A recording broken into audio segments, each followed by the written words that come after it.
I gotta remember to share this. Okay.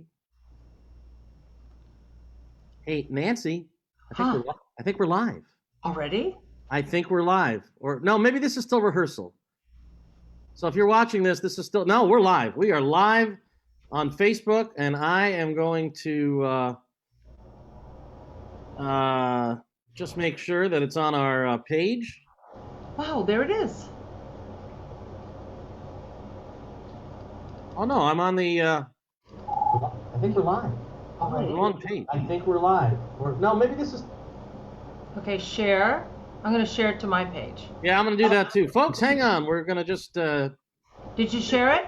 I have not. I'm about to right now, but share now. All right. I'm gonna go to my phone here where I can look at the chat, and there we go. I've got my camera on the other monitor, so I feel backwards right now. But it's okay. As long as if we see Steve DePra, then we know we're good. So, He probably won't chime in. you don't know that. Anyhow, it is a few minutes after 7:00, and it's Monday night. It's a Monday night.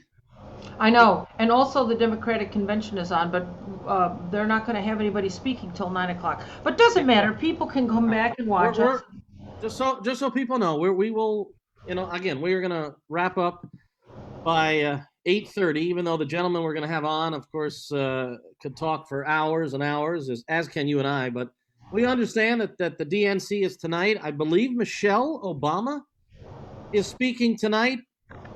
Bernie is talking tonight. Bernie Sanders. So yeah, we're gonna make sure that the show is wrapped up before the main speakers get going at the Democratic National Convention, which is going to last until Thursday, and then next week is the Republican National Convention. But this view is hard for me, Eric. I don't like it. You don't? No, I don't, because I feel like I'm turning. I don't know. It's a I little. feel like I feel like my face is is covering up a lot of the screen. I don't know. What are you doing? I'm a little concerned because we don't have any comments yet. There's somebody. They'll be there. There's Donna. Hi, Donna. We missed Donna. you. Yeah. You found us. Did you see us go live, or did you know we were moved to Monday for this week? Donna Militello, type us a story. Donna Militello, who missed the show last week with Bobby Militello. She probably went back and saw it because that's her cousin. Yeah, and again, if anybody who is joining us right now, as we get set to talk to one of the truly great jazz impresarios of the last 50 years, the incredible Mr. Todd Barkan. But if you have missed any of our previous 14 shows, hey, Eddie Wall Street Brown. All right. You know what? I'm going to move this. Everybody's going to get dizzy right now, but I got to move this. I can't stand the way I'm. People who like jazz know dizzy. So, hey, Deborah Ford. Sorry, wait. I'm going to move back to my regular. There, I have to do that. Sorry. You're good. Whoa, whoa. What happened? Oh, stop it. So, how's your week been? I mean, we haven't gotten together since in 8 days. How are you? I don't know. I hide indoors. I hide. It's been so hot. I can't. I'm a person who does not like the heat, so stay indoors. And I've been singing this week. I've been warming up my voice and singing because I have that live show coming up. Live from Subcat Studios. Are you with my trio? Oh, I don't know if you're supposed to. Yeah, I mean, okay. Well, we gotta people get ready for it, Yeah. I mean, I plan on being there for it, and then we're gonna talk. You're actually gonna be there. I'm actually gonna be there. Yes, we should let people know this is not this is no, not. It's not public. It's only live on. But right. But you are part of my world, so you have to come there. Oh, really? I'm part of your world? You're part of my world. But we should let people know that our final show of the month of August, the 30th, it's just going to be the two of us, and we're going to discuss how that evening went, and fingers crossed, we're going to maybe get to hear some of the recording from that night. I'm quite sure we will. Yeah, so that'll be on the 30th. Quick plug for next week's show, which is back on Sunday. We're going to chat with Miss Carrie Lazarus, longtime News Channel 9 anchor and personality. Carrie will join us back on Sunday night, the 23rd at 7 o'clock. But I think right now, if you have that video... Oh, I do.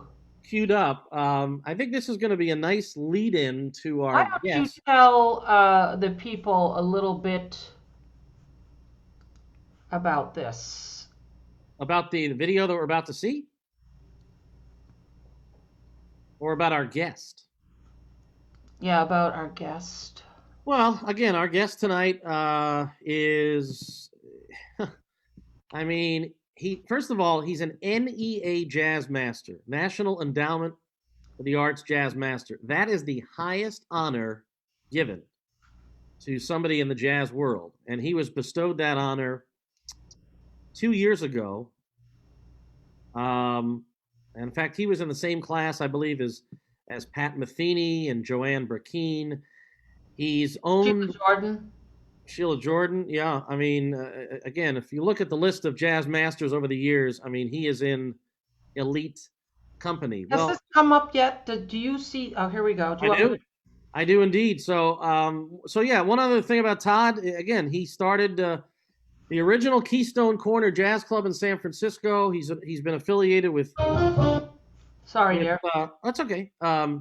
Dizzy's in New York. He's worked with the best of the best, and currently Todd is now with Keystone Korner in... You want me to play a little of this? Baltimore. So before we bring Todd on, was able to find this on YouTube. This is a little slideshow that we're going to get to hear some great music and get to see... Tell me how, if it isn't too loud, I can turn it down.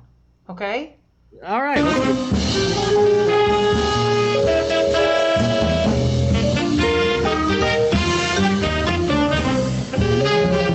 How is it?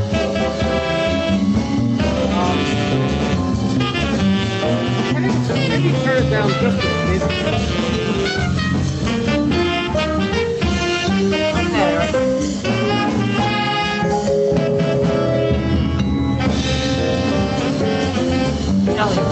Oh man, that looks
So how did Todd show up yet? No. I had actually asked you while the video was playing. I couldn't hear it. If Mr. Barkan has, well, you told him about 10 after, so it probably could be any moment. So I mean, if it's up to you, you can keep playing. Let me make sure he's not having a problem on this end here. Let me get into my email. No. Okay, but you can. Are you able to let him enter? Because what I was losing was the I don't know. If you make me the host, I think I can admit him. Oh, we'd have to call each other back for that. So. Yeah.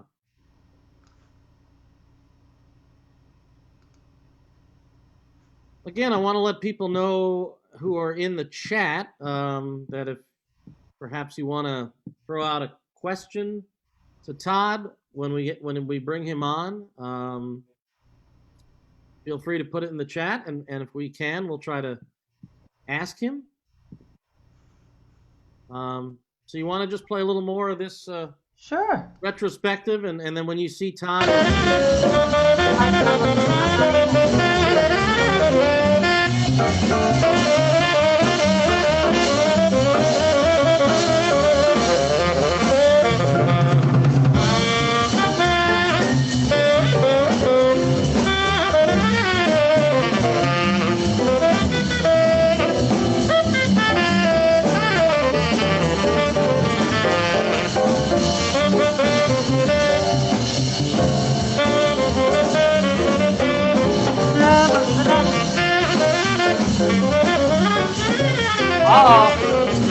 My electricity just went on.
Hey Eric. Yes. Would you text Todd? Oh, we still don't have Mr. Barkan. No. All right. I'm gonna don't just mind text me. him because I don't know. Maybe he's having a hard time logging in. Let's see here.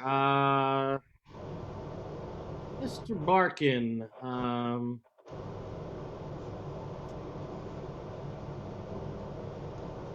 Todd.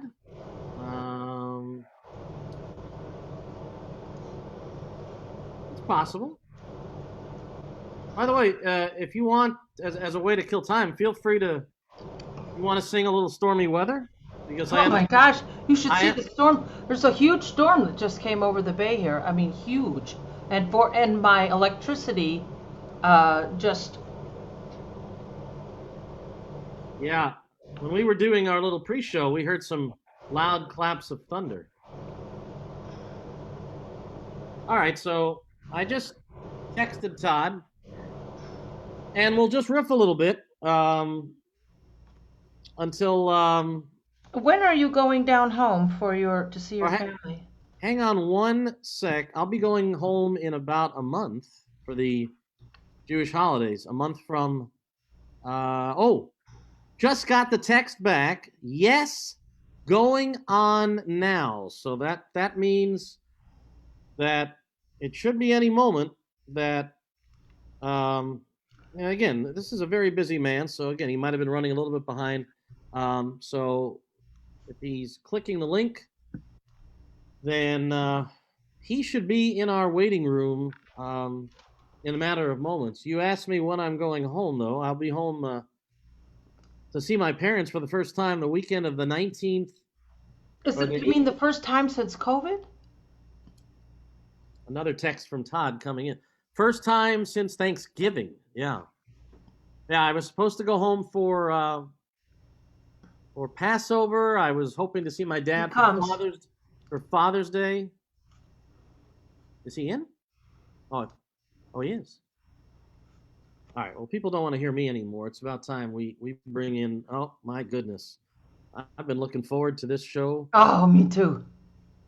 Ever since you told me we had this man, and now in a matter of seconds we are going to have one of the great impresarios in all of jazz joining us, and there he is. Oh, my heart just went. Oh, it's so good to see you, man. So good to see you too. Whoa, I gotta wear my hat. Hold on. Where's your hat, man? Yeah. Oh God! My hat. Gotta have my hat. Okay. I'm not used to you without a hat. There we go. Yeah. All right, ladies and gentlemen, Todd Barkan, the great Todd Barkan, NEA jazz master and club owner, producer, historian. You name it, and he's done it in the jazz world, and we are thrilled. And still doing it.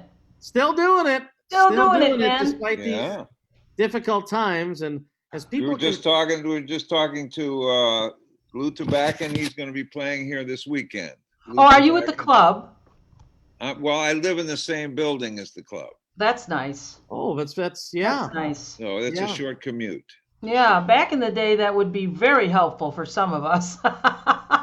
No, it's very helpful to me right now. Because if you're going to work 7 days a week, at least you don't have far to go to work. That's wonderful. That's wonderful. Have you ever had the opportunity to personally meet Eric Cohen, who is my co-host? I think we have met. We might have met. Where are you based? Well, I'm in Syracuse, and I'm thinking did you make it up to Syracuse to see your good pal Frank Malfitano for a? Yeah, I did. I came up there a few times to Syracuse, and I know I met you in Syracuse. Absolutely. Definitely in Syracuse, and we may have met many years ago at a jazz convention, but this is the first time we're getting a chance to have an extended conversation. I was involved in jazz radio for about 25 years, and so I got to play some of the great artists past and present, and so now I've kind of moved on from jazz radio, and obviously now with times being a little surreal, Nancy and I have teamed up we started doing this podcast in early May. The absence out of love, just sharing and love. Right. And just doing but WAER in Syracuse was they're a Jazz Week reporting station. So. Well, we were a Jazz Week reporting station, and I used to have stacks, and every day for me, Todd, was like Christmas, because I used to get, and again, this from working at labels like Fantasy, right, and Milestone, and 32 records. 32 records from Joel Dorn, and so I would get packages from the major labels, but I'd also get packages from somebody in the Midwest who's trying to get airplay. So it was a lot to handle. I even got records from this young lady that's joining us too, Nancy Kelly, who's done some fantastic recordings, including her most recent release, a tribute to Mark Murphy. Did you get a chance to meet Mark over the years? Yeah, and we did it. We even put out an album live from. Wow, which one? Tell us about it. Well, it's on High Note Records, live from the Keystone Korner. Ooh. Oh. Live from the Keystone. You're talking about San Fran now, of course. Yeah. Oh, not the Keystone, Baltimore, but we have done. So far, we've done 3 major recording sessions from Keystone Korner, Baltimore. we did a recording session with Stanley Cowell and his quintet, and one with Cindy Blackman and her quartet. Fantastic recording. With Mark Carey on piano.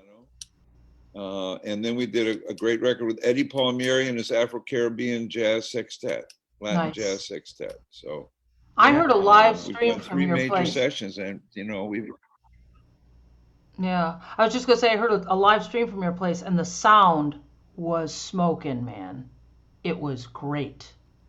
So whoever you've got working. Well, we're taking a lot of care with that. Yeah. I mean, that's kind of. Yeah, we and actually, I mean, a lot of the broadcasts we do are actually we record on one day and then we play them the next day, and that can even result in better sound. That gives us do you do a little mixing then to shape it and sculpt it? But yeah.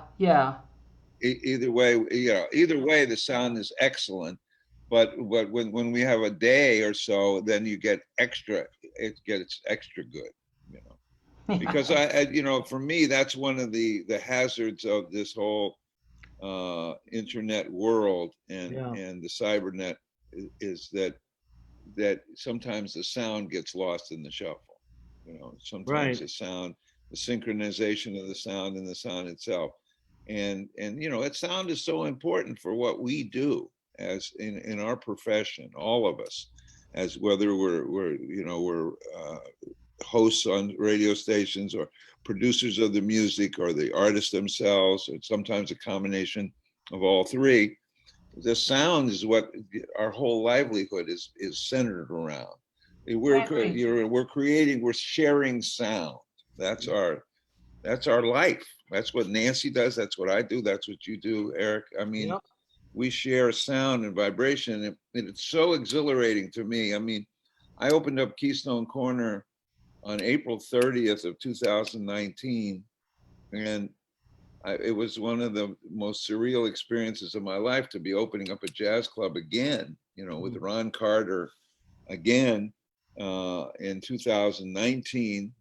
And it's been one of the more challenging things in my life, but I never thought in the world, as challenging as that has been, to be trying to keep a jazz club open during a coronavirus experience. Oh, we got a picture of the club. Yeah, I'm going to be sharing some pictures. And as you're talking, this is Baltimore. It's beautiful, Todd. I figured as Todd is chatting about the club opening last April, give people a chance to see the inside of Keystone Korner, Baltimore, and I mean, since that picture was taken, it's still got that vibration. Fortunately, we put a carpet on the floor, which is great. We have carpet. It soaks a little of it up. And now it makes it just the sound even more beautiful and warm.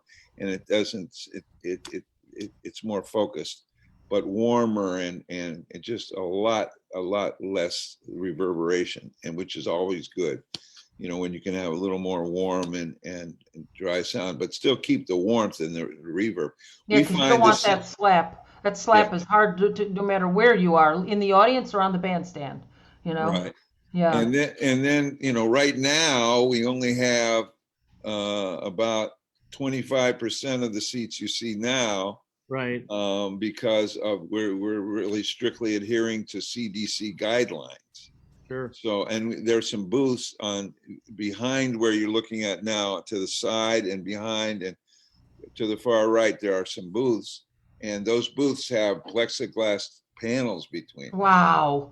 Yeah. What's your capacity there, Todd? Well, when the club before COVID. Pre-COVID, it was 230. And wow, that's a big room. And it's a good sized room. And then we went down from 230 to 80. And then we went from 80 to 50, by different governmental agencies intervening. Yeah. And now we just have outdoor dining. So we're just doing streaming because the state came in. The city said, you can, it's like when you're getting beat up by two high school bullies on the playground. One says, get out of my sight. And then you try to get away. And the other one says, no, don't move.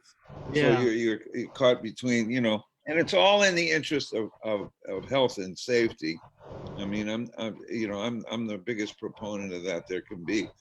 But at the same time, we've got the state having its opinion and the city having it. So it's kind of getting caught in a crossfire. So we're still presenting music every week, and we have outdoor dining. And I mean, I'm sure that this will all work out, but it is a very challenging time for all of us. It really is. And I must say, I love that. Very challenging, no question. No, I haven't sung in 6 months, and I find it very difficult to motivate myself just to sit here at home and sing. But thank goodness I have. Well, don't you sing in the shower, Nancy? I never do. I never do. No, I sing for real, baby. No, I sing in the shower. Come on. But you're not. When you're a singer, you can't sing in the shower, man. That's one thing. I hear what you're saying. I miss my people, man. That is the hardest part of this, because as a jazz person, we are part of the whole picture. Not just making the music, but the people receiving the music. Right. You know, and that whole give and take thing, man. I've talked to a lot of my colleagues, and we're all experiencing this, like, there's a hole, like it's gone, like where are they? But at least we're starting to see some clubs doing what you're doing, and just taking it easy, taking it slow. You know, I think the way you're handling it is really, really good. Well, we've only been to this streaming only has been only about a week, and a week and a half maybe. But I mean, I think it'll be back to a quarter, and I think that's going to last a while, a quarter to a half. Limited capacity, I think, is going to be the rule of the day. Right. Well, with them letting kids go back to school, I don't know where we're headed. You know. No, I think that's going to be a complete failure. I mean, we all have. See, I mean, the thing about it is, we all have common sense, and that just doesn't make sense on a lot of levels. So, excuse me, Todd. We all don't have common sense. I'm talking about the three people talking. Oh, the three people here. Oh, I see. Yeah. I'm talking about the three people in this immediate room here in this chat we're having. No, I mean, yeah, there's a lot of. That's my boss. My boss. Oh, that's the boss. Come say hi, Eileen. Does she don't want to be on camera? Yeah, she's welcome to. She's welcome to come on camera. Hey. Oh, it's so good to see you. Nice to see you. Yeah, this is just wonderful to be able to talk with Todd about his new place. And yeah. Are you digging Baltimore? Do you like it? I love being here. Yeah, Baltimore's got a lot of soul. Baltimore's got a lot of soul. I know. And there hadn't been a jazz club here since Ethel's place in the 80s. So oh my gosh. It's been a wonderful thing to bring that spirit back here, And now I came down in one of my little short tours that I do, and there was a club in they called it the Fish Market. No, not the Fish Market. It was on that bay, and it was in this beautiful building, and it was like a theater. It was absolutely gorgeous. And the sound was phenomenal. I wish I could remember. It was quite a while ago. But people of Baltimore are tremendous. They're really tremendous. So you guys are really liking it then. And it's green, a lot of flowers. It's beautiful. Yeah. Beautiful. Yeah, we like it. Do you miss the city? Do you get back up to the city at all? I haven't had the feeling to go back up. No, I mean, we feel a lot of empathy for the city now, a lot of compassion, because in New York, I think it's not being dramatized because New Yorkers are not crybabies, but I think New York is taken one of the biggest hits of anybody, and because it's a tourist base, it's a population density based place, and that's going to take time for that to regrow. Sure. Isn't it serendipitous that you ended up leaving and not having to be one of the victims of the sadness that happened there? I mean, it's nice. Well, we feel very fortunate. I mean, Eileen and I both feel very fortunate that this opportunity, and this all came out of the National Endowment of the Arts. It all happened because I was made an NEA Jazz Master 2 years ago. in April of 2018. And yeah, oh, there he is. There's my partner. Thank you, Eric. Hey, I was going to ask you, but once you started going there, I said, all right, I'm going to pull up the picture and you continue the story of how you becoming an NEA jazz master. Yeah, please. We're enjoying your stories. Bye-bye, Eileen. Love to you. Bye, guys. So yeah. So Robert here, who's a wonderful guy, and whose son is he's got two sons who are musicians. One, the bass player's son, is brilliant. Marcel Wiedwire, and in the French restaurant, it bears his name, in it's the #1 French restaurant in DC. And they were the host for the NEA Jazz Masters dinner with Diane Reeves and Pat Metheny and Joanne Brackeen, and I were classmates in the 2018 NEA Jazz Masters. What a class. And it was there was a lot of love in that class, and it was just a very loving environment. And that's when I met Robert and his wife, Polly, and we became very, very close friends, Eileen and I, and Polly and Robert. And then we got together on several occasions, and then we started talking about, well, what if we open up a great restaurant with great food? And thus the idea for a Keystone Korner on the East Coast was born. I was going to ask you how that whole thing got born. And it turned out this place here that you see, which Robert and I are in front of now, this place was actually called the Muscle Bar and Grill. Okay. So we rechristened it, we rebaptized it and modified it, built a stage and a sound system. Yeah. And we made a jazz club out of it. And it's pretty good size, which right now is a blessing, because you know, when we were doing regular shows, we kept most of the shows right around in the 180 zone, because for a jazz club, that's realistic. When you had a Roy Ayers or a Norman Connors or somebody of that magnitude, right, you could actually have, you know, more than 200 people. But for most shows, 180 was realistic, you know, serving them well, everybody well, and having. But the stage is the biggest stage I've ever had in my whole professional career, in a club or in a cultural. It's almost 20 by 30, the stage. So bigger than the one at Dizzy's then. Oh, much bigger than that one. So and you know, I really, you know, I love it. I'm gonna, you know, devote every fiber of my being to trying, because right now I've got to do the work of about 5 or 6 people, because I've been on unemployment since this wonderful age, this new age we are in, because there, you know, you just got to devote every bit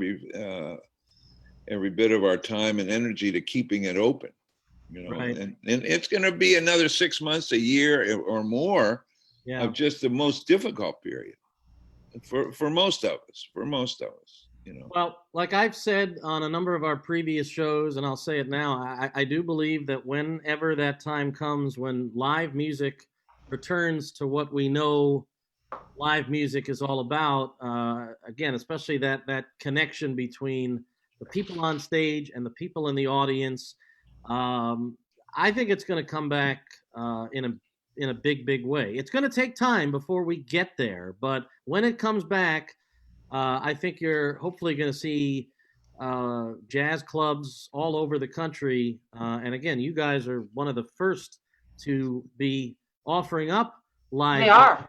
You are. Yeah. In the whole country. There's plenty of clubs right now that are still not open for business. So I just hope that the day will come. I mean, marquee rooms. Yeah.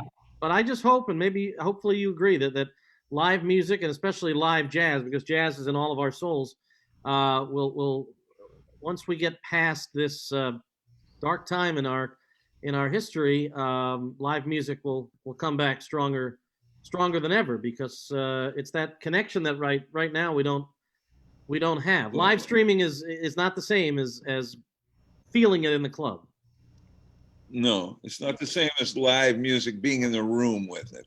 Absolutely. The thing is, that's what, and when, unfortunately, I've been able to do the contrast, do both some streaming and some live. I've had over a month of live music, and there is no comparison. I mean, to be in the room when Cyrus Chestnut and Tim Green and Steve Kirby and Quincy Phillips are playing vis-a-vis just experiencing. Now they do a darn good job of, even when it's streaming, they play their hearts out anyway. But the difference, when the first night, when we were back open, it was almost, it was a religious experience. I felt like, I bet. I said, oh, this is what I devoted my whole life to, and so I'm still, and I still can, at least I can be in the room, and that makes a difference to the musicians too. Eileen and I can be in the room. The cook can be in the room for outdoor dining. Yeah. There can be a few people sitting there. I mean, we're allowed to at least have a few people in the room who are involved in the production of the stream. We're allowed to be there. So that helps a little bit. So they're not playing to a totally empty room. And the sound man's there and the videographer. But the thing is, having a live audience and the cycle of shared creativity that goes on between, as a creator of this music yourself, Nancy, that it really is, it's a feeling beyond compare. Well, they're part of the music. You're all, they're helping the creative process. Well, I have assessed that when we go to the zone, and I'm talking about when you're on stage with the cats that are making the music, and you're there and you're in that space, that zone, man, where time and everything just disappears. You are. I say it's being one with God. That's what I say. But I'd say the audience comes in, they want to get on that amusement ride, man. They want to be a part of that. They want to be in on that. We can do it, as you say. The guys they're killing it. I'm sure they're up there killing it because they're enjoying one another. I mean, I know I can't wait to play with some people again, because without having this interaction, it's empty. It's hard. Right. It's very, very hard, and Zoom jazz has a limited future. I'll tell you. Yeah, well, it's all we got. So. It's all, well, except for stream broadcasts, where at least the musicians are in the same room playing together. That's helpful, but it's not the whole way home, as you pointed out just now. It's that sharing, that whole experience, everybody sharing it together. I think one thing that's happening, you guys, is that for the whole world, remember that the song by Joni Mitchell, you don't know what you got till it's gone, which is actually based on what you got till it's gone. She sings up in her little head voice. Right. But that has been manifest as much as anything. I think the whole world took for granted these social gatherings, the fact that we could all be human beings together, whether it's a group of 50,000 people or 50 people. The fact that we can't even have 50 people now, or that it's very challenging to do so, is something that when it does come back to being, when it comes back to being possible for human gathering again and human contact on a much more natural and much less paranoid basis, that's not anything that the human race is going to take for granted again, because we've always assumed that as a given in our lives. That's true. And it's been taken away from us. Yeah. And I think I'm very firmly of the opinion that Mother Nature is kind of resetting herself, and we've abused the planet, and we got 7.8 billion people on this planet, and we've abused some of our privileges, and we're having our knuckles rapped a bit here, and through a natural process, and it's kind of terrifying. It's a terrifying process. But yeah, well, we're reminded who's in charge. Will be a lot more. I didn't mean. Yeah. Oh, yeah. Mother Nature definitely is in charge. Yeah, we're reminded. She's saying, listen, you're just guests here. We can make it without you guys. Yeah,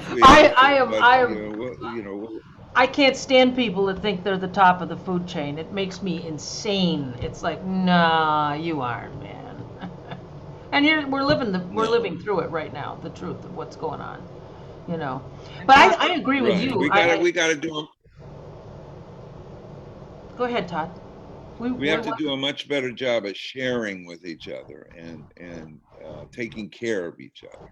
We got to do a much better job. Speaking of taking care, I must say I absolutely love your motto, Todd, which is take care of the music, and the music will take care of you. And the music will take care of you. Don't you like that, Nance? I love it. Take care of the music, and the music will but it's take so care true. It is so true. Yeah. Cynthia Johnson says she wants to come down and visit the club. I was going to ask you, Todd, do you find you get people coming in from out of town just to get away and come see your place? Yeah, we've got you know, I mean, since we've been open, we've gotten literally a few thousand people coming here from all over the place. Because Baltimore's a great destination. It's great. You know who's from Baltimore, Eric, is the gentleman who I don't know whether he was the program director or what, but Joe Lee is a Baltimore guy. My old boss, WAER,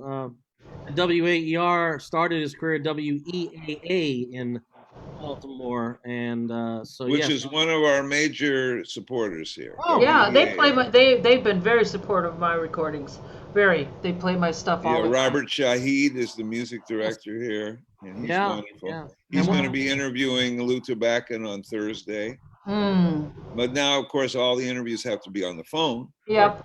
Yeah. To be on the phone. But, and I want to point out too, one of my jazz colleagues, who I invited to the show tonight, Dr. Award-winning jazz programmer, Dr. Brad Stone, out in San Jose, California, is listening in, and he said that he just can't wait to get there one day to. Brad's a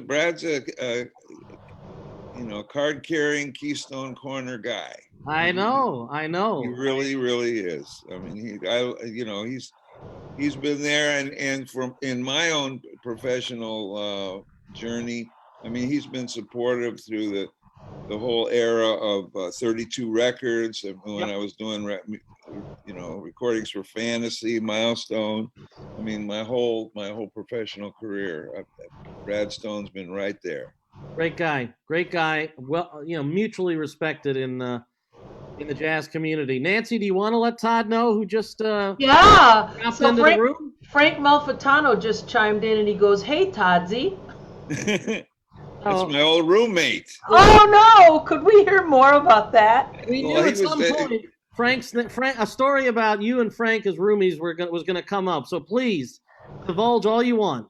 No, I can't divulge that much. I mean, but it's not for public. So it took place in New York. Public consumption. No, we shared an apartment in New York City. And we called each other. I used to have some Japanese, because that was when I was doing the Keystone Korner Tokyo. I was commuting back and forth. And so I had a lot of Japanese artifacts, magnets against the refrigerator, the outside of the refrigerator and stuff like that. So Frank started calling it the Yucatopia Gallery. So we called each other the co-curators of the Yucatopia Gallery. Oh God, Frank that was a wonderful partnership, and Frank and I, and he's one of my best friends from my entire New York experience. I mean, Frank and I, through the auspices or the aegis of Marty Ashby. Ashby and Frank and I were kind of a trio, and the three of us became very, very dear friends, and that those friendships have not only strengthened, but they've grown and blossomed over decades. So I mean, that's one of the things Nancy and I can confirm, that's part of what makes our music wonderful, is that these relationships endure through time. Well, you have a very special place in my heart. I wanted to tell the story about you took me. I was living in New York for a very short, blessed time. That's another whole story. But you took me to the studio, and Rini Rosas was playing piano, and little Jimmy Scott was singing, George Mraz was playing bass. Oh my! Do you remember that session? And Louis Nash. Right, at the studio on Green Street. Yeah, man, in Soho.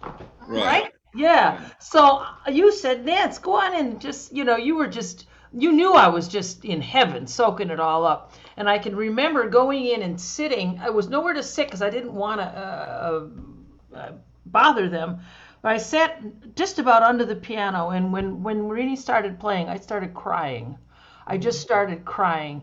And it gave me, what you did for me, Todd, was it made me want to reach. It made me want to reach further, and play with people that kicked my ass. Right. And it was something you did for me that I'm forever grateful.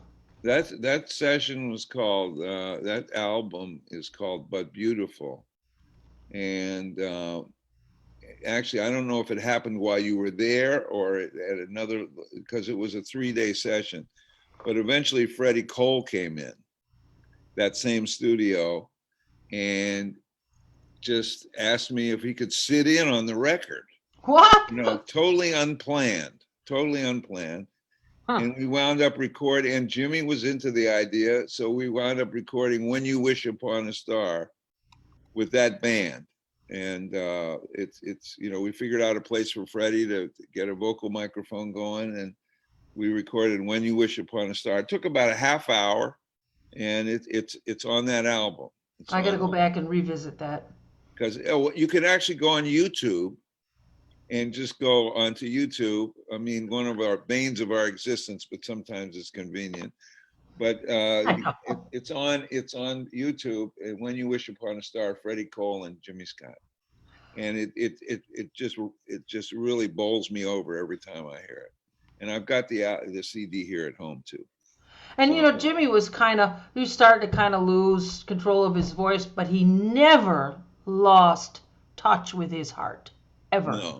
No, he came out of his horn. It came out of his horn, man. Oh yeah, he sang his soul, man. And the guys, I did 4 of the most wonderful recordings of my whole life with Jimmy. And we had a saying that no matter where the time was, you had his autobiography is called that Mr. Rich wrote, the writer, Dave Ritz. Okay. Dave Ritz wrote a beautiful biography of Jimmy Scott called Faith in Time, and it was based and Ritz came to a couple of those sessions, and that's where we started talking about that whole idea about Jimmy. You had to just keep going, because Jimmy might go off. He might go down the alley and around this corner, but he would meet you at the next one. Hello. You just had to keep. Grady Tate said, "Man, I just got to keep playing. He'll get back. He'll get there, man." It's so funny you're saying that, because I work with a piano player that lives up here. He lives down in Elmira. I work with him a lot, and I back sing all the time. And he goes, I said, just keep playing. Don't worry about me, man. I'm coming around the mountain. I'll catch up with you. That's so funny. Oh my God. Only since Todd. You gotta have faith in. That's John. Go ahead, John. That's John That's Frank Malfitano's. John, what's his name? John DiMartino. DiMartino. He arranged my Mark Murphy record. Are you? Wait, Nance. He's a wonderful. Was when I pulled. He's a great piano player. John DiMartino and Freddie Cole, and we just lost Freddie. I know. And I knew Freddie and I were friends, and we were big fans of one another. I think Freddie Cole was a serious jazz singer, and I say it, and I've said it over and over again. People, his brother Nat reached all this commercial success, but Freddie was a jazz singer, man. Freddie was a very serious and wonderful musician, and no slouch as a piano player too. Absolutely. No, oh God, the whole package. He really is. Yeah. Look at the warmth. Freddie was a worker too. I mean, the music kept Freddie going. And when he got sick in the last year or so before he left us, and then COVID came in, and the last time I talked to him, I knew it wouldn't be too long, because it's not a world Freddie Cole wants to be a part of. In other words, with all due respect, Freddie was all about singing some songs and being out there with people, and being alone was not really Freddie. Freddie and he hadn't been working a lot even before this started to happen, but then it became impossible to work. And so the combination was just too much for Freddie. Yeah. Well, he had a good, rich life, and I feel very blessed that I was an important part of that, because when I met Freddie, he was singing for the Tip Jar on the east side of Manhattan. Huh. He was working in a bar with one of those pianos that just has glass. Oh. Where you can see the inside of the piano. Oh, Lord have mercy. What would that sound like? Oh. And there was a large jar, and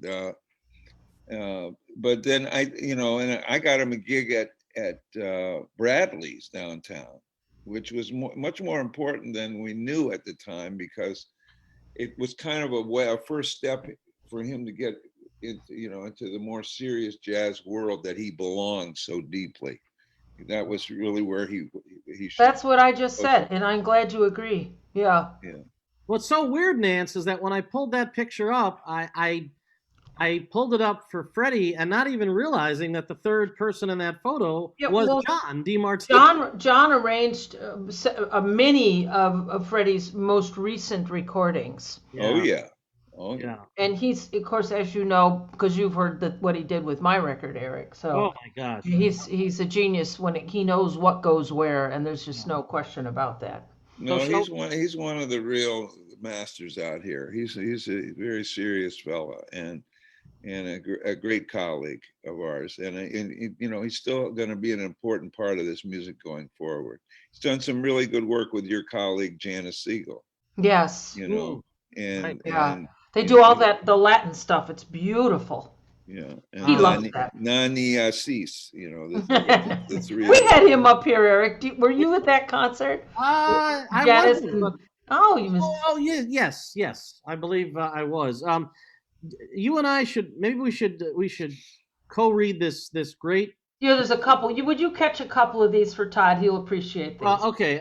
Reading the little chat box, Todd. Since you were talking so wonderfly about little Jimmy Scott and Freddie Cole. This is what Frank had to say, and you'll love this. Todd introduced me to both Jimmy and Freddie and Hiram and Jerry and Andy and the Fort Apache Band. The first act I booked from Todd was Spyro Gyra when he was with Charlie Graziano. Right. Todd and I were also roommates in what we like to call snow accuse up here when he came back to the States from Europe. Frank took you to the Bottom Line to see. Do you remember, Todd? If not, I'll tell you. It was Sun Ra. And you and Frank had the most fun that night. My first night in New York City, we went to see Buhena. For those who don't know, that's Mr. Art. Oh, yeah. Art Blakey at Sweet Basil. Todd has always been my main vein and my brother from another mother. Love you, Todd. So that's all coming from Frank. The feeling is totally mutual. Mutual. I'm just imagining you and Frank at the Bottom Line seeing Sun Ra, who I never got to see Sun Ra and the orchestra, but I imagine that was a night to remember. No, that's an experience, and they were another. We had them rebooked here. They played here for a night in the first year we were open, and we had them booked back in April to come back here in April, and then that got postponed. Everything. Yeah. We have a lot of things postponed. So Frank said, "What? You want to read this one?" The earlier comment from Frank? Yeah, something about brother. He said, "Brother Barkan, will there be any problem with us getting paid?" No, that's a story. That's a story about Yusef Lateef. Actually, I've got to give you a little Okay, let's. Phonetic instruction on that. It's actually Brother Barkan. Oh, Barkan. Oh, Barkan. He Brother spelled it that way Barkan. too. Well, Yusef Lateef, God rest his soul, was one of the real anchors of the Keystone Korner in San Francisco, and he played there every year without fail until the year that he lost his tenure at Mannes School of Music. Right before he was supposed to get tenure, they agreed to disagree, and he was no longer a teacher there, and it kind of broke Yusef's heart, and not to mention his tenure. So he was not a very happy camper at that point, and he decided to get a funk band instead of. He'd had very successful tenures with his band with Kenny Barron and Bob Cunningham and Tootie Heath, more straight ahead, a little funky but straight ahead band, kind of bebop and beyond kind of quartet. But then he decided to go totally funky, and the people at Keystone Korner, San Francisco, were not real crazy about that. What year was that, Todd? That was about 78 or 79. Yeah. And he had a successful run of sold out houses at the Keystone every single night and every single week he ever played there. All of a sudden, the first night of this new funky band, I mean, he had a tune called Booger's Bad. Oh, no. The lyric was, Booger's bad, Booger's bad, Booger's bad, Booger's bad, Booger's bad. That was the whole lyric. And people in San Francisco weren't crazy about going to hear Yusef Lateef singing Booger's Bad. And he had an electric bass only and an electric keyboard only. And it just was not what the folks were expecting, the people. Well, they love the familiarity, you know. They stayed away in droves. They stayed away. So the first night we had about 150 people. You know, this regular crowd came. The second night there were about 75 people. The third night we had about 40 people. So it was not going in a good direction. It not going in a real great direction. So the fourth night, Friday night, he comes in and there are about 30 people in the room. Uh-oh. So he comes back in my office. He's got this beautiful African robe on. And he says, Brother Barkan, will there be any problem paying the band this week? Because, I mean, people were staying away. Hundreds of thousands of people were not coming. So, and it was a 2-week gig. I had to look forward to this, and and they were getting paid, for a lot of money in those days. But I mean, it wasn't a lot for now. It was about $3,500 a week, which is not even $600 a night. You had to pay your own. The band had to pay their own hotel out of that.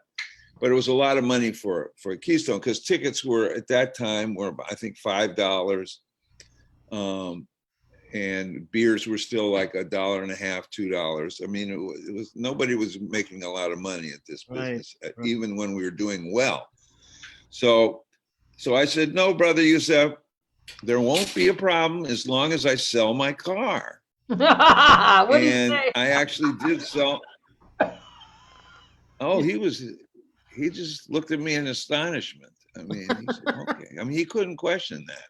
I mean, and I did have to sell my car that week, You mean to pay him for real? You sold it for real to pay him? Oh my God. Yeah. I had to. Jeez. Well, I mean, no, I mean, first and foremost, I mean, in that era, the first and foremost thing you had to do was pay the band. And we paid everybody in cash. There was no checks. There was no credit cards. People sometimes paid their bills in credit cards, but, paid their bar tab or something, because there were credit cards, I think, in that early era. But most of the business was a cash business. And for musicians on the road, you never gave them a check because they were on the road. You paid them in cash. And you'll never believe who the only musician that I ever had at the club who actually gave me back money.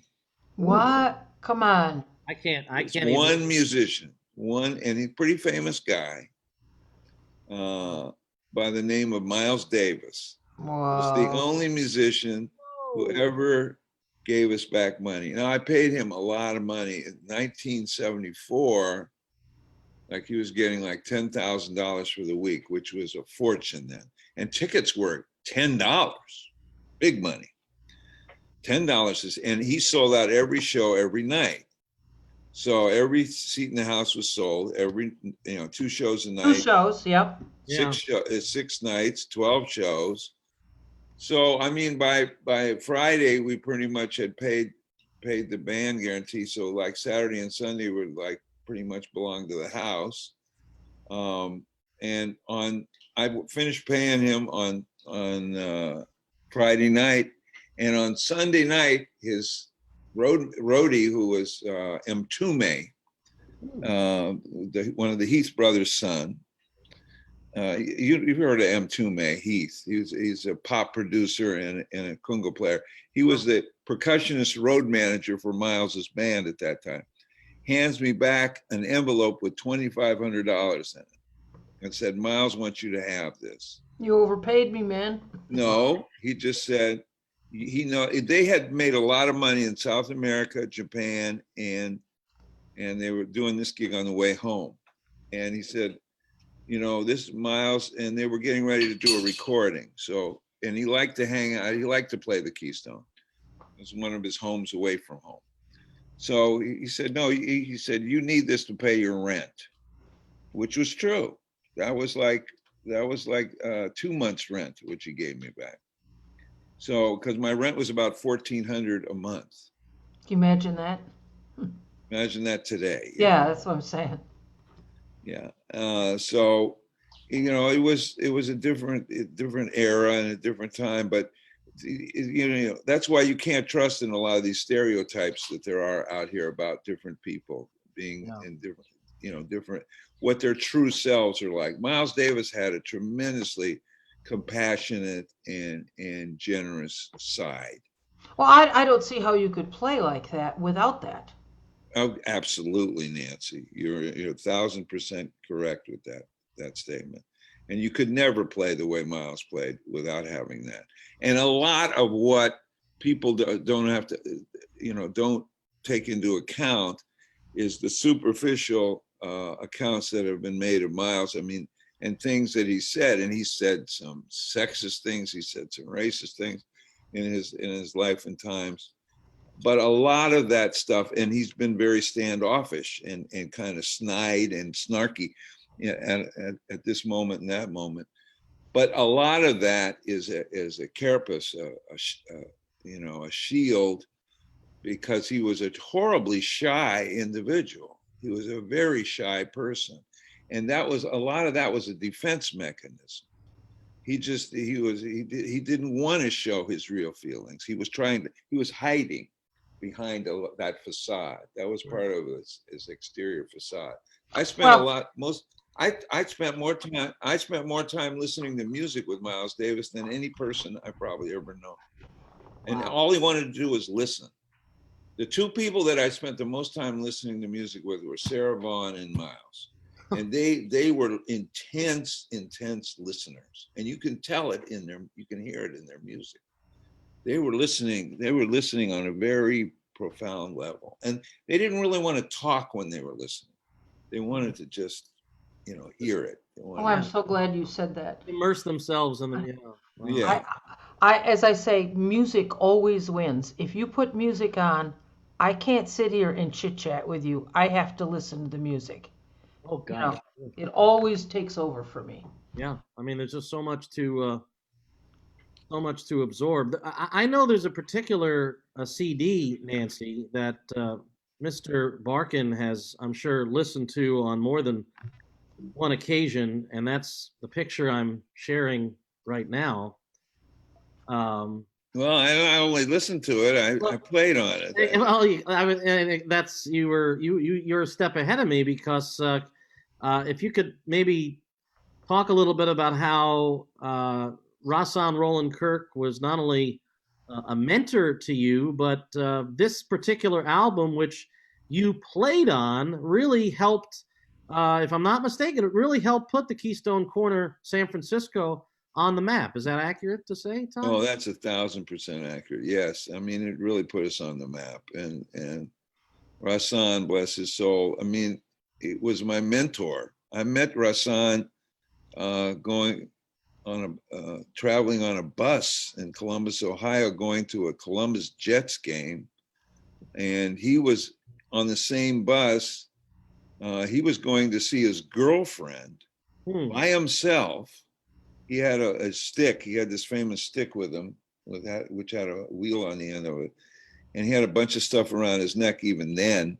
And he was going to visit his girlfriend by himself on that bus. And I was kind of I was a pretty nervy little 9-year-old. And I just asked him what that stuff was around his neck. And he blew on a couple things. You know, he even had a couple flutes of you know, and a whistle and something else around his neck. So it turned out we lived pretty close together. In different neighborhoods, though, that were contiguous with one another, right in Columbus, Bexley and Columbus, Ohio. So right in the middle of town, actually. Bexley is a suburb, but it's a suburb really built into the center of Columbus. Right. So we became, and he turned me on to a tremendous amount of music. I mean, that was his main way of mentoring me, was just having me listen to music. Listening to tenor players, listening to alto players, listening to stride piano players, listening to the Texas tenor sound, and to the people that Buster Smith and the people that influenced Charlie Parker, and just, you know, by listening to. And when he used to come to San Francisco, I would set up a little stereo in his hotel room and give him a whole pile of records that I knew he loved, and he would always have those. A stereo in his room. He and Dorthan would have a stereo in the room, you know, to play. Sure. With a bunch of records, a bunch of albums at that time, when we still had albums. Yeah, I was going to ask you about that, man. But Rahsaan, this album, and he really threw a curveball at me on this record, because I was primarily playing percussion with the band at that time, and he said, "Oh, I want you to play synthesizer." I never touched the synthesizer in my whole life. I mean, I was a piano player, but I wasn't a synthesizer player. And at that time, the only synthesizer I could put my hands on was a Hohner, which came from SIR, Studio Instrument Rentals. And I had to figure out how to play it on the afternoon we were recording. So that was an adventure. I never sweated so much in my whole life. But we got through it. We got through it. I'm actually playing an instrument I had no idea how to play it. And that's what he wanted. See, with his genius, he wanted that kind of raw sound. He didn't want something that really sounded like a synthesizer. He wanted something that sounded closer to a duck or something. He wanted a mess. It was his brilliance. I love it. He wanted a mess, and he wanted a mess. So you know, I play one note, and it scared me to death. Ooh, you know, I just had trouble even controlling the volume. But that was the thing. And he had me play along with his nose flute, you know. So we were playing synthesizer, and nose flute was playing the melody. It was quite an experience. Oh my gosh! Yeah, absolutely. Nance, you were gonna go ahead, Todd. But that recording session put us on the map, you know. And I got to go to Australia with Rahsaan and New Zealand, and that was also one of the most incredible experiences of my life. So that all happened around the same time in he recorded the club opened in 72. And so I was able to hire him for the first few months we were open. And then we discussed a recording date. And then we did a recording date in June of 73. Right. And it was released. Yeah, there it is. And I wrote the lyrics. Yeah. I wrote the lyrics to Bright Moments. Wow! I was prepared for anything. So there it is. Yes. This is terrific. And the lyric, the melody is, "Love's a dream that I feel You can always make real when you go where your heart and your soul sing to go. Every moment will be bright as sunlight when you listen to that song inside. Let the light in your soul burn the darkness today. Let the song in your heart lift your troubles away. Can't you see that love can be a sharing of bright moments, bright moments, bright moments, bright moments, bright moments, bright moments right now. Boom, boom. That's bright Yeah. moments. Oh man. So that's and that Serenade to a Cuckoo. This particular recording of Bright Moments, which is I'm glad you put up. Yeah. It's from an album on Atlantic. This is actually not from the original Bright Moments, which was recorded at Keystone in 1973. But this was recorded a little bit later, not very much longer, but a little bit later, in a record called Other People's Music. It was the last record for Atlantic before he left to go to Warner Brothers. And we got Frank Foster to arrange a choir and instrumentals. So there's actually a choir singing those lyrics. Oh, beautiful. Wow. So if you ever get to play it, find that album, Other People's Music. You can find a choral version of the album is called it says Kirkatron. Yeah. Other People's Music. You said Other People's Music. Yeah. Okay. Yeah, Other People's Music. Yeah. And there's you on percussion for Serenade to a Cuckoo at Montreux. So yeah, we toured Europe, and that was his last tour of Europe before he had a stroke. And that was a fantastic experience. This is way before people. What year was this? Well, we toured in 1975. We went to Europe. Is there any video at all of any of this stuff? Oh yeah, there's video on our favorite platform, YouTube. Okay. If you look up Bright Moments, Rahsaan Roland Kirk, you'll see me even playing percussion. Oh, I'm going to do that when we're done. Okay. Yeah. So with my Jufro, I got my large Jufro on there. My Jewish afro. And, so I had a lot of hair at that time. A lot of hair. Brad, I'm still blessed to have some hair left. I feel fortunate. That's the only thing that's keeping me alive is my hair. Well, what's funny is you say is I'm kind of due for a haircut. I was gonna get it cut today, and Nancy knows when I get my hair cut, I tend to get it cut very short. And I thought, you know what? It's my first time chatting with the great Todd Barkan. I didn't want to come in here looking like I was enlisting for the service. But yeah, I'm happy to say that my hair is not falling out. It's growing in. We got some more comments here. God, I can't believe it's almost. This one's a good one. Tell him what Frank said. This is a good one. So we got, and I'm so glad that Frank. We should just have Frank sign in with us. I thought, Nance, I thought about giving Frank the link, but I figured if Frank was in here right now, we might be on. We'd go for 2 more hours. Yeah, but let's see if Todd. We're gonna go for about another 15 minutes, but here's another story. We'll see if Todd remembers this one as well. Great story. Have Todd tell you about our memorable road trip from Casa Barmal. Casa Barmal. Casa Barmal to Jazz Fest at Saratoga SPAC, and Todd's confrontation with Kenny G's sound man, the best. Lord have mercy. I did not expect Kenny G's name was going to be coming up in this. Yeah, I'm just going, God. All right. Okay, first of all, we have a very charitable attitude about Kenny G. But anyway, live and let live. And but Kenny G actually came to the Keystone a couple times to see Grover Washington Jr. to the original Keystone.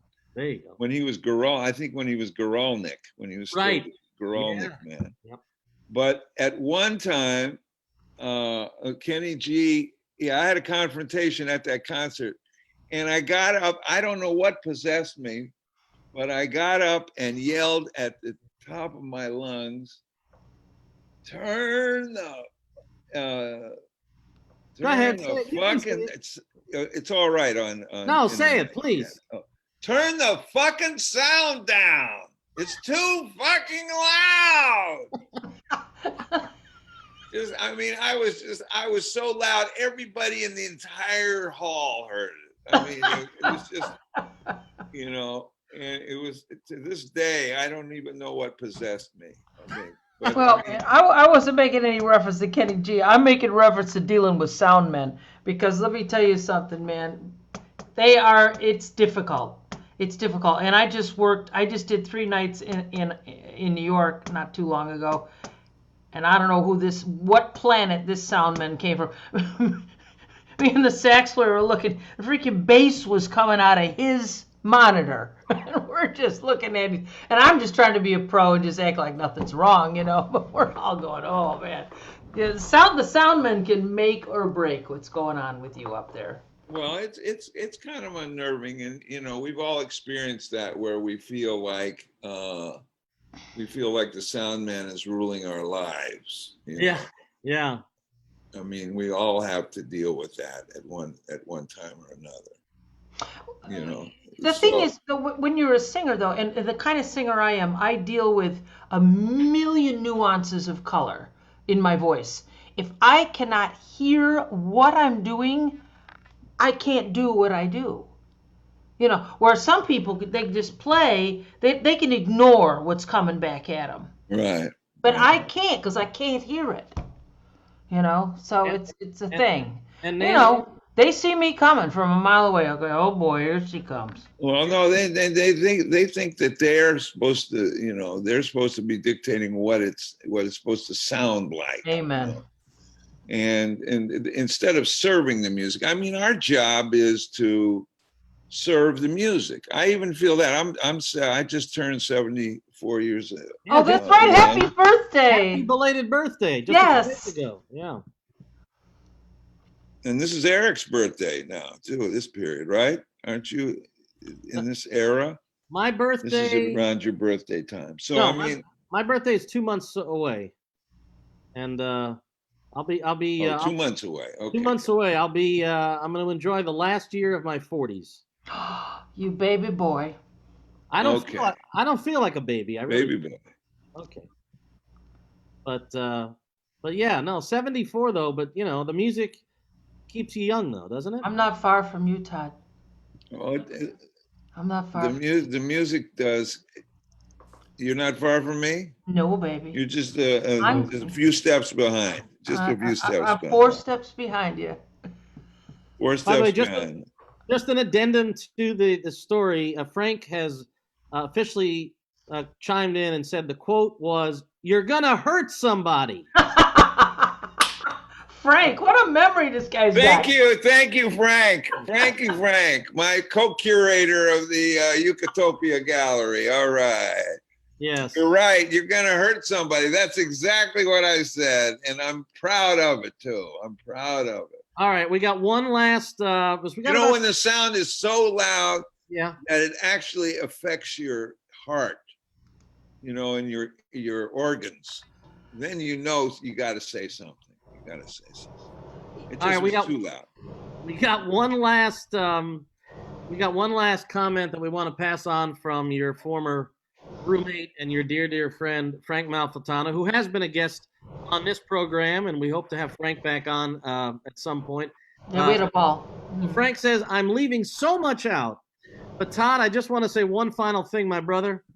I will forever be indebted to you for introing me to Lou Soloff, Blue Lou Marini, Grover, Cyrus, the Loch Ness Monster, Joe Locke, Grady Tate, and Carmen Lundy. A night I'll always remember." So, well, that's all part of Frank and our history. Yeah, heavyweight names. Again, the Loch Ness Monster. For those who don't know, the great. Another Rochesterian, by the way. Oh, absolutely. Fantastic vibe player. He's an anchor here. I'm happy to report to you guys. He's an anchor here at Keystone Korner, Baltimore. He's been doing some vibe summits here with Warren Wolf. Oh, nice. Who lives here in Baltimore. And it's kind of my Bobby Hutcherson here at the club. Oh, Bobby Hutcherson, there's a name. And then,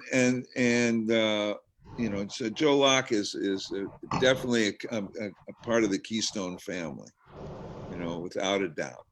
Yeah. And he's a beautiful soul too. And also Joe played on that, the 2 weeks, 1 week we recorded with Eddie Palmieri, but he played the week before that. Joe did a tribute to Cal Tjader with Eddie Palmieri, and that was incredible. So Joe Locke's a part of this Keystone. You guys got to come down and hang out for sure. Oh man, I listen, as soon as possible. Well, I mean, I will plan on coming as a patron, and I would love to, hopefully, one day get to come down and maybe see Nancy Kelly on that stage. Well, that's going to happen sooner than later. I hope so. Amen. Well, maybe, I would say maybe sooner than later would be good. I mean, maybe the time to do that would be that we could build to you playing in front of an audience by doing a wonderful streaming. Figure out an affordable way to have you here to do a stream, which is in front of no audience. So, but I mean, that's been a way that we've been able to even start a couple careers happening here. So, well, that'd be nice. John would come with me. Well, that would be John. That would be good. And then there's it's such a rich area. There are 4 or 5 of the greatest bass players in the world. Woo! And I mean, incredible bass players. Blake Meister, a guy named Blake Meister, Jeff Reed. I mean, they're phenomenal bass players. They're like George Mraz level players. Yeah, man. Drummers, there's Quincy Phillips and Eric Kennedy. And there's 3 or 4 other just world-class drummers. You got some jazz gems there. Then I didn't know a lot about the community there in Baltimore, although I lived for many years, as you know, in Philly. So the Mid-Atlantic area, I would say, has as many players as you can find in the whole world, maybe outside of New York. I don't know the condition of New York now. I don't know, because things have changed over time. Right. I mean, I've only been out of New York since April of last year, but even during that time, there were some players moving to other places. But New York, of course, has always had a tremendous number of great players. Oh yeah, well, that's where everybody should be. It's where you should be. I do know a lot of people are getting in a lot of trouble because they haven't worked, and the rent is so high. And how are they going to catch up with this? And people are leaving. Yeah. It's a challenging time. I mean, there's going to be a lot of stuff that's going to come out in the wash in this time. But I'll tell you one thing: we're all going to appreciate being back together again. Oh my gosh! I think that's a great point, and I have thought about this myself and said it's going to make us really appreciate what we had, and you made that point earlier, and I think that's the takeaway from all this. And really, I mean, what we're going through socio-politically, which is nothing less than, without getting into any detail, which is nothing less than a multi-layered catastrophe, is, shows everything that we can, every inadequacy. It's pulled the covers off. If you will, it's pulled the covers off a lot of shit that should have been redressed a long time ago. Wow, yeah. And so, I mean, including the whole basis of, the excesses of, without getting to be rhetorical or like, a revolutionary, just pulled the covers off things in the capitalist system that could be better set up. We could be taking a lot better care of a lot more people and have a lot more undergirding us, even in the healthcare area. So that this is like pulling the coat off everything that's kind of been shoddy in our whole setup. When you shake shit up, man, the dirt's gonna come to the top. Right. Yeah. And that's where we are. Oh yeah. So we're seeing what we got to do.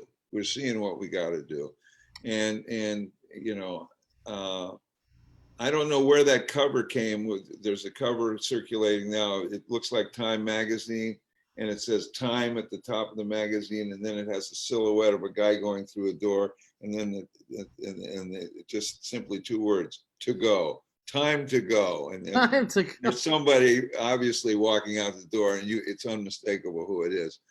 But I mean, I think it is time to go. But for him, but I think. But I think it points up what we have to do as a system, you know, as a society, as a world community. So we have to be a lot more of a world community because we got 7.8 billion folks, you know. Yeah, and I love the diversity. And going to 8. So, yeah, we have to take better care of each other, or, you know, there was an old saying, you know, I think it was attributed to Ben Franklin, that we have to swing together or we're going to swing separately. Yeah, man, you know what they say, when people do better, we all do better. That's right. That's right. And I know Todd, as we get set to wrap up here, I know that you've always thought of the Keystone Korner, whether it be the original in San Francisco or your current one in Baltimore. You've referred to it as a healing place, and I know that music itself can heal us. And right now, we all certainly need healing. And when we can all come back together in a club that has a great vibe like the Keystone Korner, I think that music will do wonders to heal us from the wounds that have been inflicted on this country, not just this year, but over the last number of years. Yeah, I agree. We got a lot of healing. We got a lot of good healing to do. We got a lot of good healing to do. And one of the things that's most encouraging to me is that when I walk down the street here in Baltimore, almost every day somebody will wave at me and say, "Boy, we got to get that, you know, we got to get that place. You know, you got to hang in there, Todd. We got to keep that place going for us. You know." So that's one of the most rewarding aspects of my work here in Baltimore, is I've never felt as embraced by a whole community as by this one. I mean, it's because they didn't have a jazz club for over 30 years, and so they know what they missed, and they don't want to let it go one more time. They want to keep this. Well, it pulls the community together. Yeah, it's a unifying force. It is. It's a unifying force. How's Frank's festival? I mean, are there promising signs on the horizon? Yeah, I mean, actually, the festival was actually going to come back this year and be a part of the New York State Fair. Right. For 2 days, and unfortunately, and understandably so, the state fair was canceled. But fingers crossed, if the fair goes on next year, which would be starting right around now, because it's an extended. Yeah, they were going to add like 5 days. What were they going to 5 days or something? It's going to go from a 13 to an 18-day affair, and Frank felt that it was going to be a New York themed jazz fest, being that all of us from New York. Yeah, and so obviously because of all these circumstances, no fair, no fest, but fingers crossed, the Jazz Fest is going to return in 2021 and be a part of the New York State Fair. Because the setting there is so perfect. We were talking about it with Frank. It's so perfect. They've already got a stage. They've already got the sound. They've already got the seating. They got everything is there. It's like, it's really a great setup, and we're all fingers crossed for Frank. That's how we all feel. 35 years he's been doing that festival, Todd, and I know that, you know, no, more power to him. I mean, it's the same thing going on down here. We got Blues Alley is struggling, and God bless them. And I think they're going to make it somehow, some way. They're going to figure out how to do it. But they've been around since the middle 60s. You know. Yeah. So and so it's important, because we're like beacons of light out here, and you know, I want those to continue to shine. So that's what we're all trying to do here. Yeah, we are. Put a little light I wrote in a post on Facebook, I remembered what, Vladimir Nabokov, one of my more favorite writers, wrote at the beginning of his biography, Speak Memory, that we're all just little flashes of light between two eternities of darkness. Yeah. But we have to really try to shine as brightly as we can. Yes, that's our response. That's our gig out here. Spread the love, baby. Okay. Yeah. Well, I'll tell you what. The last thing I want to say is a quote that I heard from you. Not just your motto, which we should repeat again: take care of the music, and the music will take care of you. But something else Amen. you said. Amen is right. Something else that you said, and I know that Frank will agree to this, Nancy will agree to this, and I just love this quote from you. Jazz animates my soul in a way that very few things in my life do. And I just thought that one thing just speaks wonders of how powerful and how much this music has meant to you over the years. And I know that that you have, you've got a lot more memories to make in this industry, and you've made over 50 years of them so far. So it's in your soul, it's in Nancy's, it's in mine. And I'm glad you reminded me that I said that. You did. Because I did my homework. I'll live and die by those words. Very few things have animated me as much as this music. Yeah. And I can remember when I was a little kid. One of the early records that Rahsaan and I listened to, and then I went on to listen to a lot more, was the record Bird in Flight, Donald Byrd with Hank Mobley and Jackie McLean and Duke Pearson and Duke Pearson. Some wonderful, wonderful music. I love that music so much. I would hum every solo by every instrument. Lex Humphreys on drums, Butch Warren on bass, Duke Pearson on piano, and all those beautiful Hank Mobley solos and Donald Byrd solos and Jackie McLean. But when the music gets you, and Better Get It in Your Soul by Charles Mingus, and all that music that came out in the 50s and then in the early 60s, that really kind of catapulted my passion to this music. And then the first concerts I got to work on, that I was blessed to work on, were not far from you at Oberlin College, outside of Cleveland, with the Modern Jazz Quartet and Miles's Quintet and the Dizzy Gillespie Quintet with Kenny Barron and James Moody and Chris White and Rudy Collins. That music is still, it's like I hear it yesterday in my soul. Yeah. It's the height of artistic expression. And the way it's recreated every single time it's played, that's one of the great magical blessings about it. How eternally new it can be. I feel it's inexhaustible. Our music. That's one of the great Amen. Qualities of it. Amen. Well, Nance, I feel like as much ground as we covered, there was so much more to cover. We definitely need to bring this man back on. God, I just have chills. It's been. It's wonderful to hang out. Here we are. We're in Syracuse and Baltimore, and we're sharing some bright moments. So I like that. The next time we hang out, I just would love to be enjoying a nice, great crab cake from the Wiedemeyer kitchen there at Keystone Korner, watching whether hopefully Nancy or come on Cyrus. Nancy will be playing here sooner than later. Well, Nancy knows I love her. Nancy, have you heard about Denise King? Do you know where she is? No, but wait, I gotta go get something before we go. You guys. Oh, we just lost you, Nance. You muted yourself. Uh-oh. Can you hear me, Todd?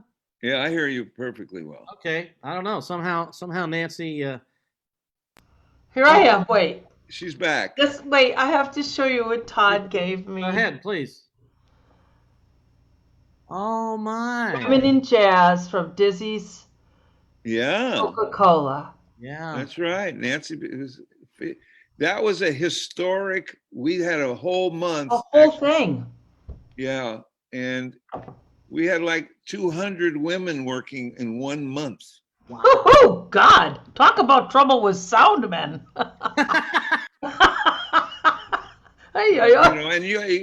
Women were allowed to hire guys if they wanted to hire a guy. We didn't discriminate, but the women were in charge. Yeah. But that was a very wonderful. Those were wonderful festivals, and I did that for 5 years. Women in Jazz Festival. I don't know if there's a date on this or not. I mean, I'm 2008, Todd. Right. We did September. Yeah. Dizzy's Coca-Cola Club.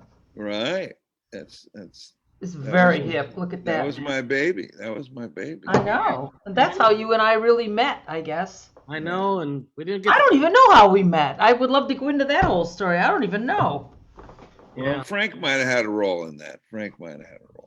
Mr. Malfitano. And I'd be remiss too. My parents, who I know are going to be watching this on the replay, have made many trips to Dizzy's, and when I told them we'd have you on the show, they just always remembered hearing that golden voice of yours introduce the artist. They got to see Diva play at Dizzy's. They got to see who else did they see? I think Cat Russell, and they always knew that when your voice came across the speakers, it was showtime. And I know you do the same thing, of course, now at in Baltimore. So it's exciting to introduce these world-class actors. Sure do. Yeah. Well, I gotta send you some of these broadcasts. I'm going to send you some goodies in the mail, so you can listen to some of this music. I want to just plug last things I'll say. If you want to just check out Todd's bio and stuff, visit the National Endowment for the Arts page. Go to arts.gov/honors/jazz/Todd Barkan, or just Google Todd Barkan, and the page will come up, and you get to see just the amazing career of Mr. Barkan. And also, we want to encourage people to visit the website of your club and check out who's going to be playing there in the coming months, as well as the streaming concerts. That's Keystone Korner, Corner with a K, Keystone Korner, Baltimore.com. So yeah. Okay. Thank you, Todd Barkan. Thank you, Todd. Bright moments. Bright moments. We got work to do. We got work to do. We got to stay clean, man. That's right. You got to stay swinging and stay clean. Yeah. And be well and stay safe, and thanks for Eileen for joining us, and hope the next time we see each other it's in person. Over a cold one. Okay. And congratulations on your wonderful club. Yes. Best wishes. All right. Thanks again. Have a wonderful night. You too. Night, everyone. Bright moments. Take care. Bright moments. Bright moments.